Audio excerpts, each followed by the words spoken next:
Well, good morning, everyone. Thanks for joining us today. Keith Ayres here from Integro, and with me I have Sue Rogan, who's going to help out with the technical stuff and keep an eye on that sort of thing, and Tristan.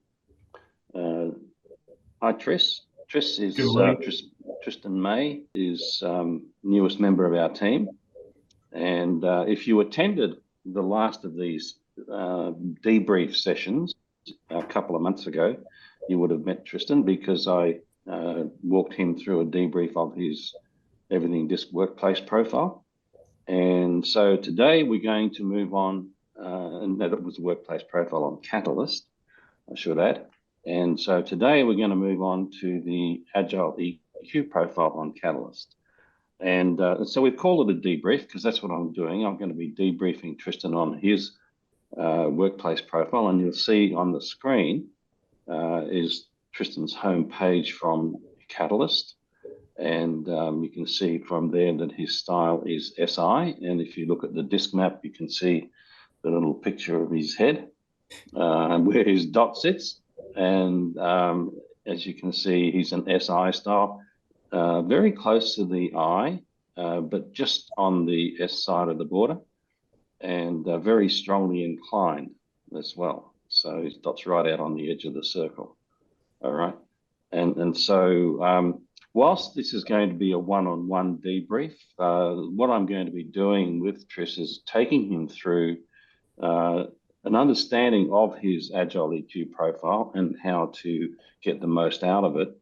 And I would be doing basically the same debrief if I was doing this with a group of people. Whether that be a group of people in a classroom or a group of people online. Now, obviously, if I was doing it in a classroom, we'd do it a little bit differently. I'd still like to do it in Catalyst because there's some benefits of that. So I'd like to have people with their laptops in the classroom so that they can access their Catalyst profiles and do the activities that we'll be doing as we go through that. Okay. So the Agile EQ profile was originally launched early 2020. So we've been through the workplace profile. Now you'll notice when you log into your Catalyst profile, the first thing you see is workplace. You can't have Catalyst without the workplace profile. All right. So even if you said, I want to do the Agile EQ profile and I haven't done another disc profile and I just want the Agile EQ profile on Catalyst, it will cost you 25 credits, which is the cost of a Catalyst profile through Epic. And when you go into Catalyst to take the disc profile, you will end up with both the workplace profile and your Agile EQ profile. Okay, so the workplace profile has to be the foundation of any Catalyst profile. Okay, and then we can also add on things like Agile EQ and the management profile, which we'll talk about at the next debrief in a couple of months' time. Okay. Now, one of the things that's important to understand about the Agile EQ profile is that it is suitable for anyone in the organization. Just like the workplace profile is suitable for anyone in the organization, including people on the senior executive team. I've done quite a lot of teamwork with executive teams, CEO and direct reports, and the first disc profile I do with them is always the workplace profile. I may or may not later on do the management profile or the work of leaders profile, but the workplace profile is the foundation. It gives people feedback about themselves as a person, not a person in a particular role. All right. And I think that's really important when we talk about teamwork. Understanding myself, understanding my colleagues as a person. All right. And so the Agile EQ profile, as the name suggests, is about emotional intelligence.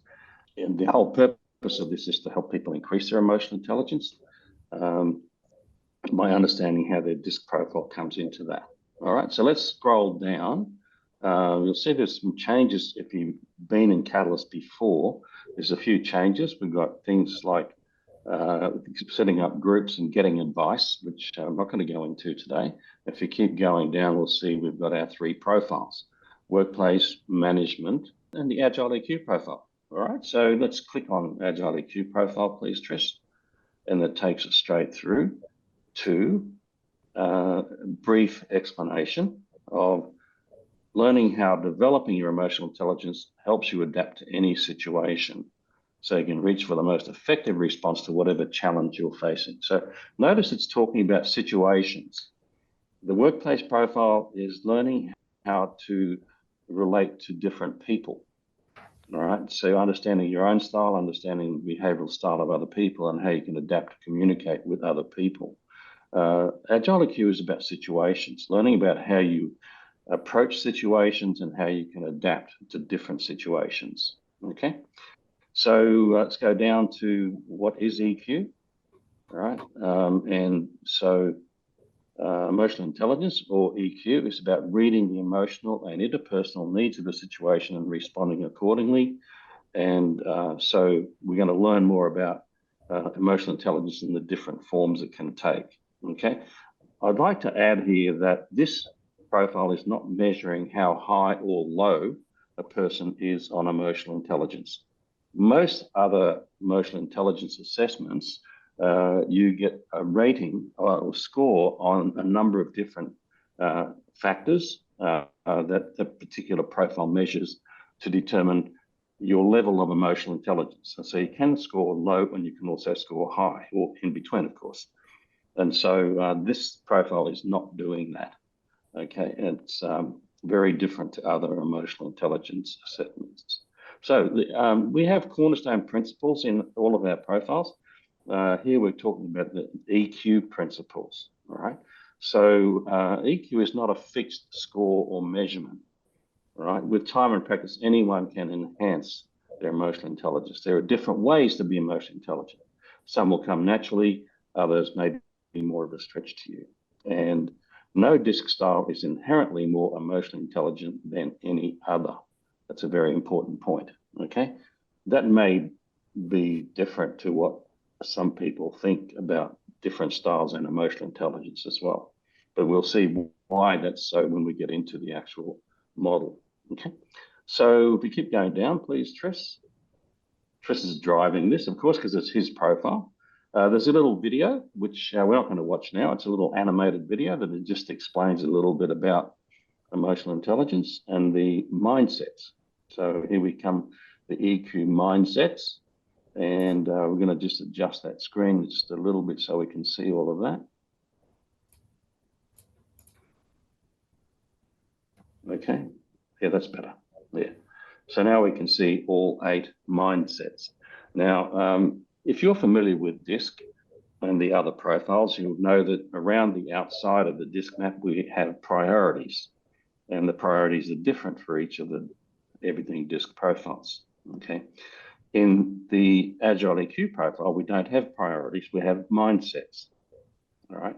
A mindset is a set of mind, if you like, how I approach situations, all right?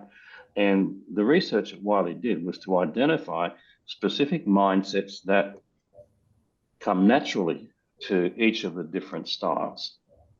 Now, because we've got 8 scales and the DI and ID styles are very similar, the combination scale, there's one mindset for the DI/ID, which of course is the dynamic mindset. All right, so there are 8 mindsets. And if we just scroll down a little bit further, let's get a better understanding about each of these mindsets. And maybe you can just blow that up a little bit so we can read it more easily.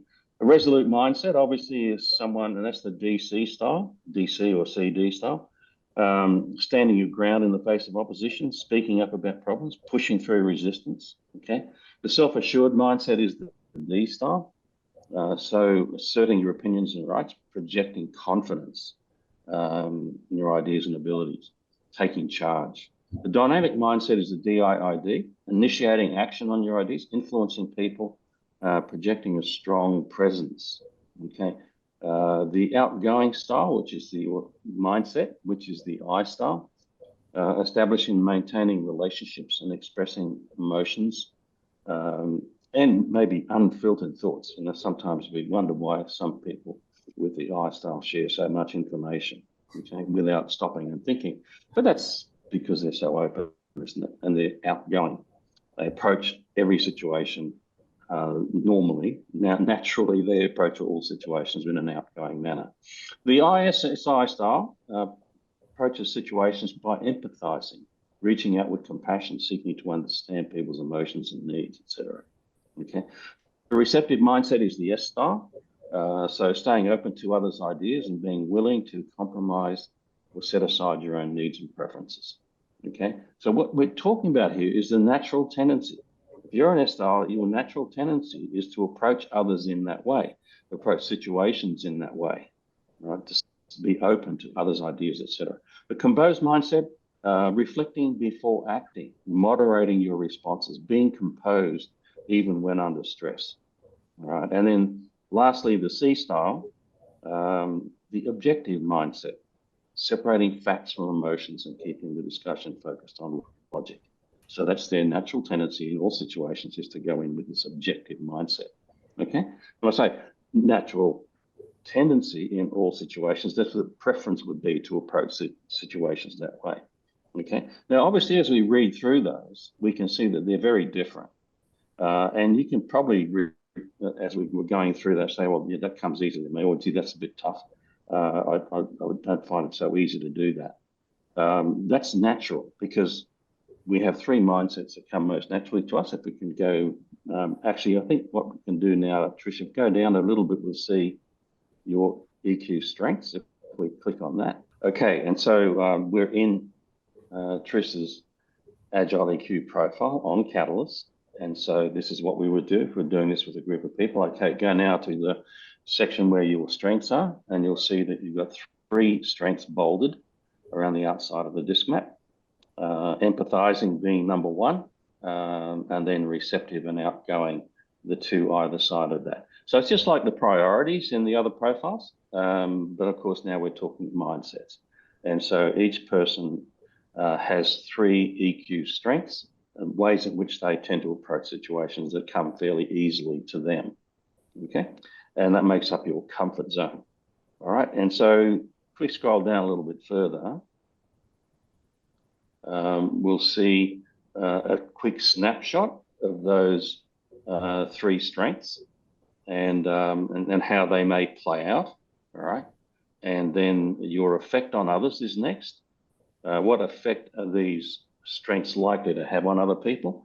And because Trish comes across in a empathizing, receptive and outgoing way, people feel supported, they open up about themselves, they feed off your optimism and positivity, etc. They may, however, doubt his resolve at times because he's so easygoing, and they might think he can be a little bit too lenient because he's so empathizing. Okay, so for everyone who's looking through their profile, the first thing you're going to come to when you look at your strengths are, these are my strengths, but how do they affect other people? Now, the other thing you'll see on that page in the that section of the profile is the needs that feed your strengths. All right. Now, if you've been on any program that Integra has ever run, you will be familiar with the iceberg model, or the whole person concept. All right. That people are somewhat like an iceberg. Their behavior is just the tip of the iceberg, and there's a whole lot of stuff underneath the waterline. All right. And the bottom of the iceberg are the needs. So we've been emphasizing for many years now that DISC is a needs-driven behavioral model. And finally, we actually have a profile from Wiley that emphasizes that. The reason Trish uses his empathizing, receptive, and outgoing mindsets is because of his need to connect with others, to be helpful and supportive, to create a harmonious environment, and to be accepted. All right. And not using those mindsets would feel uncomfortable because those needs are not going to get met, and they're deep-seated psychological needs. Okay. So if we scroll down a little bit further, let's get into those strengths. And there's a detailed explanation of the three strengths now. And so at this point in the process of debriefing someone, we would get them to read through that and personalize it. All right, identify the things that they feel are most accurate. Check if there's anything in there they're not sure is accurate. but how well does this fit them? Okay, and we've created a little worksheet that we use when we're debriefing people, just so they can take some notes, right? And so I've asked Tris to do this as pre-work. This little PDF file that we've created, we're going to send out to you, by the way, when we send you the recording of this session, which we'll be sending to everybody as a follow-up to today. So you'll get the PDF file as well as the recording. And so Tris is going to share with us the question that we asked him. What resonates most strongly with you in reading the description we can see on the screen there? How do these mindsets help you be effective in your workplace and personal life? So Tris, do you want to just share a little bit about your empathizing mindset with us? Yeah, absolutely, Keith. So the empathizing mindset is definitely the strongest one for me. Ultimately, I find it to be really useful to be in this mindset in a work setting because it ultimately allows me to understand the needs of my colleagues and clients. So I'm able to provide support in a really effective way. If I'm looking outside of the workplace in sort of my personal setting, the empathizing mindset is really useful because it allows me to use my active listening skills. And so it means that I can really show my friends and my family that I do really care about their positions and their scenarios. So that's pretty much how I'm able to sort of maximize the use of that particular mindset. Great, thanks, Tris. And the thing that we've all talked about many times over the years, I'm sure, in discussing this, is that a strength overused can become a weakness or a challenge, right? And the same thing applies to mindsets. Okay, there is a facilitator kit that goes with Catalyst, and it actually has facilitation materials for all three profiles that are in Catalyst, including Agile EQ. There are some really great videos in that facilitator kit. So if you plan to use the Agile EQ profile, and I would strongly recommend that you do, I would also strongly recommend that you make sure you have the kit. All right, and use the videos, because the videos really show some great examples of what happens when someone gets stuck in their mindset. All right, and so I asked Tris the question, when has this mindset got you into trouble? Absolutely, Keith. Look, when I do get stuck in the empathizing mindset, I can get into a little bit of trouble ultimately when I put too much focus on other people's needs and feelings and sort of put my own feelings and needs aside. It also means that, sometimes when I'm stuck in this mindset, I can make some excuses for some poor behavior for the people around me. And I often think back to my times working in retail, I would see people become really frustrated and, openly frustrated towards others. And before I would say, I'll chalk that up to them having a bad day. We all have bad days, right? But ultimately, I now see that that's really not an excuse for that kind of behavior that they choose to exhibit on their own. So I'm extra sort of cautious about getting stuck in that mindset when I see, actions and behaviors like that. Right, and so that's one of that's really the starting point for learning to increase emotional intelligence using this model, is that we need to really understand our strengths, but also, do I get stuck in this mindset? Do I approach situations with this mindset when in actual fact, it's not going to work for me? And I would be more effective if I could adapt to use a different mindset, okay? Now in the profile, of course, and if you just scroll down a little bit, Tris, you'll see it goes on to how we may run into trouble, yes, and the examples of that, and then a bit further down, we'll get to the receptive mindset, okay? And again, we've got the same scenario, and I would have the participants in the debrief doing the same thing with receptive, and in this case, outgoing. And what do you resonate with? How does it help you be effective in work and personal life? And what happens when you get stuck? How does it get you into trouble? Okay, so there's quite a bit of useful information here, helping people get familiar with their strengths and how they contribute to them being effective in the situations they face at work or at home. Okay, and bear in mind that we're looking at a very people-oriented person here with the SI style. That happens to be my style as well, so I have exactly the same EQ strengths as Tris. And but then you may also be working with other people who are completely opposite to us, who have a resolute mindset as their strength. All right. And so their approach to situations is extremely different. In fact, it would be pretty much opposite to the empathizing mindset. Okay. So everybody's getting their own personal interpretation of their strengths and how they're using those strengths to be effective in what they do, and also becoming more familiar with when do they overuse these, when do they get stuck in that mindset, and what's the impact of that, right? So okay, so I think we can go back now to the Agile EQ menu, or we can scroll right down on strengths and now onto beyond your comfort zone. Okay, so the profile itself is divided into 3 sections: your EQ strengths, beyond your comfort zone, and then the third section we're going to come to a little bit later is how do we learn to adapt, to stretch ourselves, to use mindsets that are outside of our comfort zone. Okay, so just click on that one, please, Tris, and let's go in there. All right, and here again we can see where Tris sits in the disk map and his 3 EQ strengths, and bolded again. All right. Over on the left-hand side, you'll see there are 5 mindsets listed: composed, objective, resolute, self-assured, and dynamic. Right. That's starting just outside of Tris's comfort zone where receptive is. So it starts at composed and goes all the way around up to dynamic. So everyone's going to have 5 mindsets that fall outside their comfort zone. Comfort zone being the 3 strengths. Okay. So let's just go down a little bit here. Okay, yes, the first one we come to is the composed mindset. For each of the 5 mindsets that are outside the comfort zone, there's a little effort meter, all right?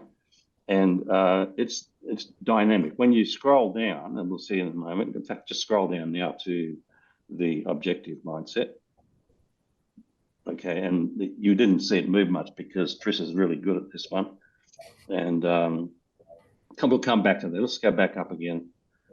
Tris, and there's the composed mindset. And the first thing it says is, why should you do this? Why would you do it? All right. And so it gives an explanation of some reasons why you might want to use the composed mindset. All right. And then if you do want to use that a bit more often, how much effort is it going to take? Now, you'll see that there are 5 sections in this effort meter, from dark green round to dark red. The further round you go, the more effort it's going to take, the less comfortable it is for you. Now, where does this come from? When you answer the questions to take the Agile EQ profile, you would all know, anything about the DISC assessment, that there are base questions that measure where your dot goes. And then there are additional product-specific questions that measure priorities, or in this case, mindsets. So when you're responding to the Agile EQ profile, you're responding to around about 20 questions about each of the 8 mindsets. And they're questions about how comfortable you feel in this situation, right? Or doing this particular behavior, okay?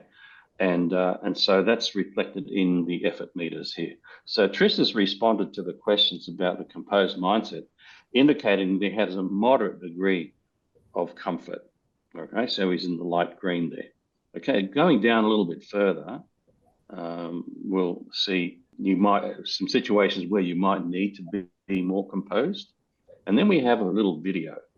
And those of you familiar with the workplace profile facilitator kit would recognize Tom, who's the S-style person in the team in the videos on the facilitator kit. In this case, he's the model for the SC style mindset, which is the composed mindset. So Tom, 2.5 minutes or so for each of these little videos. So there's one for each of the 5 mindsets that are outside your comfort zone. So you can go listen a little bit more about what it means to be composed and how that would play out. Okay, we go down a little further and then we can dive deeper if we wish to. Let's just go down to the objective mindset. Now, Tris is even better at this one. Might help that he's an accountant by trade, and worked in the finance department for some years. So maybe that helped him become very objective. And that shows up in his ability to use this mindset, which is not one of his natural ones. Okay. Again, we got why do it, and then when you might need to be more objective. And in this case, we've got Dante, who's the C-style person from the facilitator kits, talking about being objective and how he uses the objective mindset. So let's just go down. We'll skip through the rest of them fairly quickly because resolute. Now you see how the needle just swung right around into the dark red here. And resolute mindset is the DCCD style mindset, completely opposite this Triss's disc style. Okay. And so obviously it's going to take him a lot more effort to be resolute, to stand your ground in the face of opposition, speaking up about problems and pushing through resistance. Okay. As you can imagine, that's something that would be a challenge for someone with that style. Okay. Why do it? And then you might need to be resolute when you have these situations. And then we have a person who's an actor who's talking about using the DC style. Let's go down again. The self-assured mindset, not quite as much effort as the resolute mindset for Triss, but this is the D-style mindset. So he's in the pink area there. Again, why do it? And then situations where you might need to be more self-assured. And one of the ways I've tested this out, and then talking about this, let's just go down and we can see Sally. Remember Sally, the D-style person. One way of testing this out is to say to someone you know as an S-style, have you ever wished you could be more self-assured in some situations? And I guarantee most people with an S-style will say, oh my God, do I ever wish I'd been more self-assured? Okay. And likewise, if you say to someone who's a D-style, has anyone ever told you you need to listen more, to be a bit more receptive? And of course, they maybe have a little embarrassed grin on their face. Of course, I've been told I need to listen more, okay?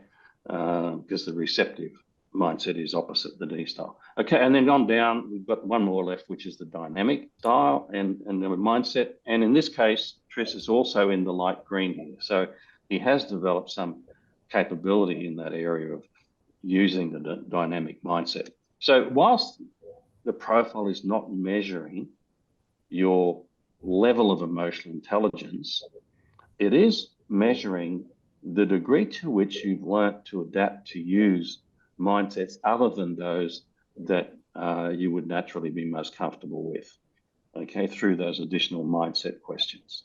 Okay. All right. So the idea with this second module, which is beyond your comfort zone, is to identify a mindset that you would like to use more often, the one that you feel would be of benefit to you if you could use it better than what you currently do. And so I asked in this PDF file, and then I asked Triss this question, of the 5 EQ mindsets that take you beyond your comfort zone, which would benefit you most to be more effective at using? Which 3? Now, Triss came up with 3. I did, Keith. So of those 3, I chose the self-assured mindset, so being more assertive of my opinions and my rights and projecting confidence in my ideas. The resolute mindset, so being comfortable standing my ground in the face of opposition and pushing through any resistance. And then also the dynamic mindset, so initiating action on my ideas and projecting a strong social presence. They were the 3 that I chose to work on. Right, and so he had a choice of 5, and he still chose one that he's in the light green on, the dynamic mindset, as one that he would like to use more often and be more effective at using it. And then asked him to choose one of these mindsets that he would most like to work on and think of a past situation where using this mindset could have benefited you and how you think it would have helped you.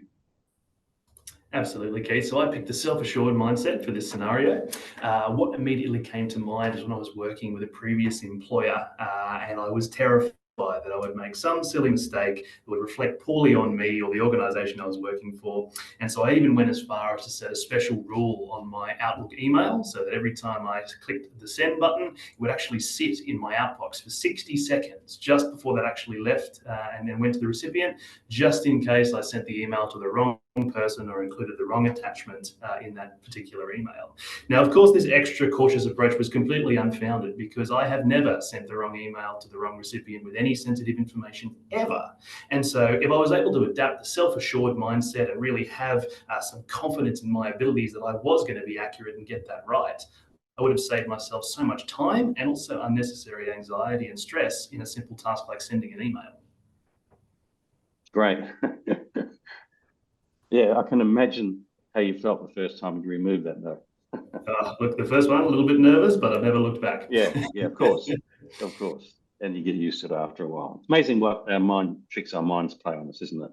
Mm. And so that's just a simple example of how a mindset can affect you.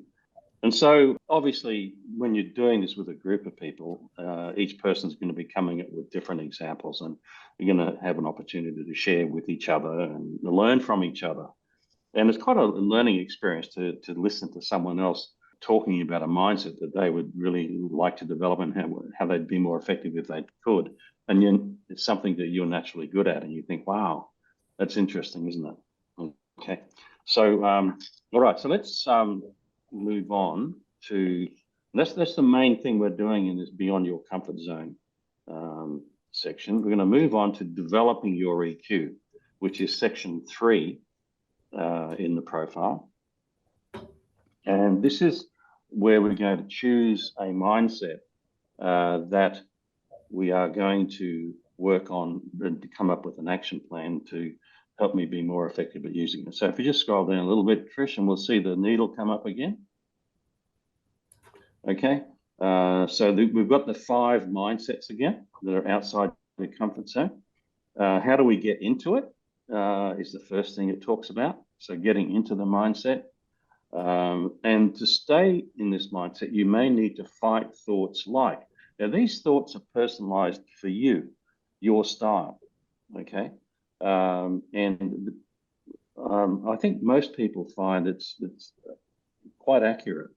You know, I'm an SI style, as I said also, and I think, you know, I look at this and these thoughts, I can't believe they care so little about my feelings, right? It's scary how it makes me think that someone got into my head to write this stuff. But it's all personalized to your own style, okay? And then where should you start? Let's go down a little bit further. Here's some things that you may want to try.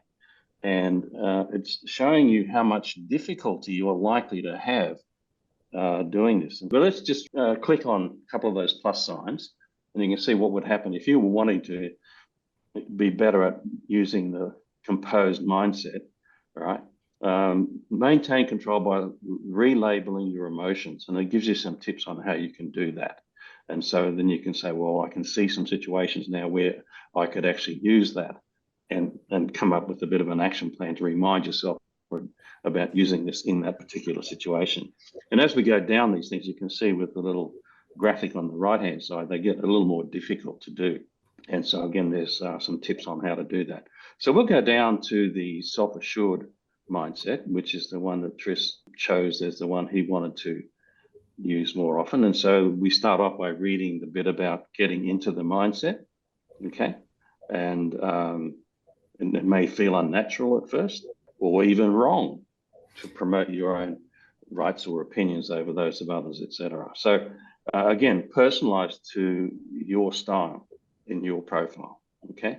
A lot of personalization in this profile, as there is in all the profiles, really. But get down a little bit further. You might need to guard against thoughts like, if I keep pushing, people are going to get angry. It makes sense, doesn't it, that someone with an SI style might be thinking that, all right? And making excuses for maybe not doing it. And so where should we start? And again, we go down and we've got some things that we can do here, okay? Any of these here that sort of stuck out for you, Tris, that you feel would be useful for you to Yeah, absolutely, Keith. So something I definitely wanted to try was this second point here. So number 2 on the difficulty scale, and that was maintain a realistic view of the stakes of sharing my opinion. As part of the activity, I was prompted to think about any automatic thoughts that may creep in and sort of prevent me from doing that. I suppose my initial automatic thoughts was always going to be something along the lines of, in meetings, because I am the newest person to Team Integro, perhaps I'm going to be the most inexperienced, and therefore my ideas and opinions are not going to carry as much value or weight as other more experienced people in the team, so I won't bother sharing. So ultimately, I want to really focus on maintaining that realistic view of, well, what's the worst that's going to happen if I stick my hand up in a meeting and share a new idea or opinion about how perhaps some of our process flows operate. So that was essentially what I was going to focus on as part of developing my EQ in the self-assured mindset moving forward. Great, thanks, Tris. And that's the real value of this, is the way the program's set out here, that you can get personalized information and tips on what you can do to get better at using this mindset, is to come up with specific situations, like in Tris's case, Integro team meetings. All right. I mean, as he's learned, we're all very willing to hear from him, and he's got experience that we don't have.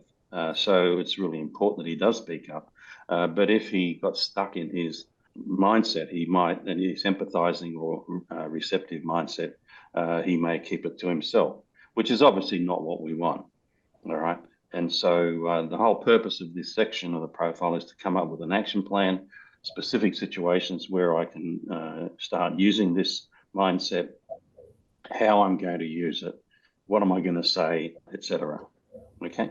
And so to summarize the profile itself, it starts off with, what are your strengths? Get really familiar with your mindsets that you naturally gravitate towards, and when do they get you into trouble? All right, because when we're going to be least effective is when we're using a mindset that doesn't match the situation, and I need to switch to a different mindset. So what are those other mindsets? What are the options that I have? Is in the second section, beyond your comfort zone. All right, and learning about those and learning which ones would be most beneficial for me to operate on or to start using. And then the third section is learning how to actually use that. Now, as I've mentioned, there's a facilitator kit for this. It's very comprehensive. There are over 20 little videos in there. Some of those videos are showing someone getting stuck in their mindset, their natural mindset, and then another video showing how they got unstuck, how they got out of that mindset and into a different mindset that helped them handle the situation more effectively and get a better result. Okay, so strongly recommend profile, because this is something that everyone who's done a DISC profile would benefit from. All right, because it's taking DISC to another level, and now it's not just about me dealing with people; it's about me dealing with situations. Now, yes, there are going to be people in those situations, but when I'm thinking about a situation, it's more appropriate that I start thinking about the mindsets. All right, and having that increased knowledge about my strengths and challenges in this area are going to help me be more effective. All right. It's just a great follow-on to doing the workplace profile.